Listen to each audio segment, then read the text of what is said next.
আসসালামু আলাইকুম। সবাইকে অনেক অনেক শুভেচ্ছা ও অভিনন্দন। আমি ফৌজিয়া আফরোজ আবারও ফিরে আসলাম নতুন একটি মাংসের রেসিপি নিয়ে।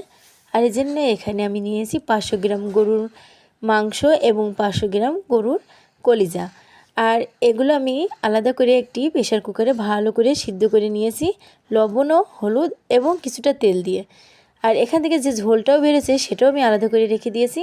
এবার কড়াইটা চুলাতে দিয়ে তেল গরম করে এর ভিতরে বড় সাইজের 4টি পেঁয়াজ দিয়ে একটু ভালো করে ভেজে নেব। আর দেখুন কিছুটা ভাজা হয়ে গেছে, এই পর্যায়ে আমি দিয়ে দিলাম স্বাদ মতো লবণ। আমি যেহেতু মাংসের ভিতরে কিন্তু লবণটা দিয়ে দিয়েছি, তাই এখানে সেই হিসেব করে কিন্তু লবণটা ব্যবহার করব। এবার লবণটা দেওয়ার পরে মাংসটা ভালো করে একটু আবারও ভাজা ভাজা করে নিয়ে এরপর এর ভিতরে দিয়ে দেব 3 চামচ রসুন এবং আদা বাটা। এটা দেওয়ার পর আবার একটু ভালো করে ভেজে নিয়ে যে আমি ঝোলটা রেখে দিয়েছিলাম মাংস সিদ্ধ করা, তার থেকে কিছুটা দিয়ে এই মশলাটাকে ভালো করে কষিয়ে নেব। আর দেখুন আমার এই মশলার ভিতরে যে ঝোলটা দিয়েছি সেটা কিন্তু ফুটে উঠেছে। এবার এর ভিতরে দিয়ে দেব আমি 2 চামচ হলুদ বাটা এবং স্বাদ মতো শুকনো মরিচের বাটা। এটা দিয়ে ভালো করে মাংসটাকে আমি একটু কষিয়ে নেব। দেখুন কি সুন্দর একটা কালার এসে গেছে। এর ভিতরে এবার দিয়ে দিচ্ছি জিরা বাটা। জিরা বাটাটা দেওয়ার পরে আবারও একটু নেড়ে নেব। নাড়াচাড়া করার পরে দেখুন তেলটা যখন উপরে উঠে আসবে, এই পর্যায়ে আমি যে মাংস সিদ্ধ করে মাংসটাকে রেখে দিয়েছিলাম সেই মাংসটা এর সাথে অ্যাড করব।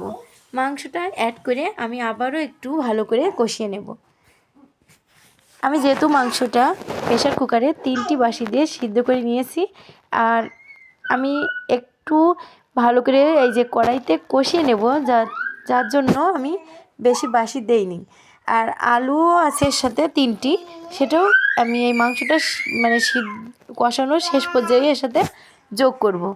এবার যে বাকি ঝোলটুকু ছিল সেটাও এই মাংসের ভিতরে দিয়ে মাংসটাকে ভালো করে কষিয়ে নেব। মাংসটা প্রায় কষানো হয়ে গেল, এই যে ঝোলটাও ঘন এসেছে, আর একটু নেড়ে ছেড়ে নিলেই মাংসটা কষানো প্রায় হয়ে যাবে। এবার দিয়ে দিচ্ছি সেই আলুর টুকরাগুলো।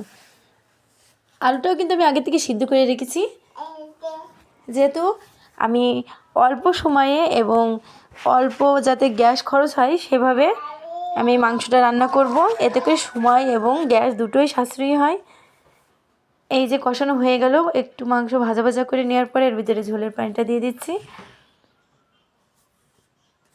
ঝোলটা দেওয়ার পরে একটু নেড়ে চেড়ে নেব ভালো করে নাড়াচাড়া করার পরে এই ঝোলটা একটু ঘন হয়ে আসলো এবং দেখুন প্রায় হয়ে যাওয়ার মতো হয়ে গেছে। আমি কলিজাগুলোও একটু উঠিয়ে দেখাচ্ছি। আমার ভিডিওটা ভালো লাগলে অবশ্যই লাইক, কমেন্টস এবং শেয়ার করবেন। মাংসটা প্রায় হয়ে আসলো, আর আমার ভিডিওতে যদি কোনো ভুল ত্রুটি থাকে তবে অবশ্যই ক্ষমার দৃষ্টিতে দেখবেন। এবার আমি গরম মশলার গুঁড়াটা ব্যবহার করব। আমার যেহেতু এটা বাসায় বানানো একটা গরম মশলা, আপনারা চাইলে বাজারের কেনা যে প্যাকেট গরম মশলার গুঁড়া আছে সেটাও ব্যবহার করতে পারেন। আমি এখানে জয়ফল, জয়ত্রী, জিরা, গরম মশলা, ধনিয়া একসাথে শুকনো খোলাই কিছুক্ষণ ভেজে তারপরে গুঁড়ো করে এটা রেখে দিয়েছি। আপনারা চাইলে এর সাথে গোটা মশলাটাও ব্যবহার করতে পারেন। আমি এবার একটু পরিবেশন করে দেখাবো। এই যে আমি অন্য একটা পাতিলে মাংসটা ঢেলে নিয়ে দেখাচ্ছি কতটা সুন্দর হয়েছে দেখুন।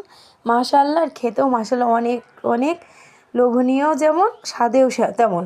দেখুন আমি একটু সার্ভ করে দেখাচ্ছি। আমার মাংসটা দেখতে যেমন সুন্দর, খেতে কিন্তু মাশাআল্লাহ। আপনারা একবার হলেও ট্রাই করবেন। আর নতুন নতুন ভিডিও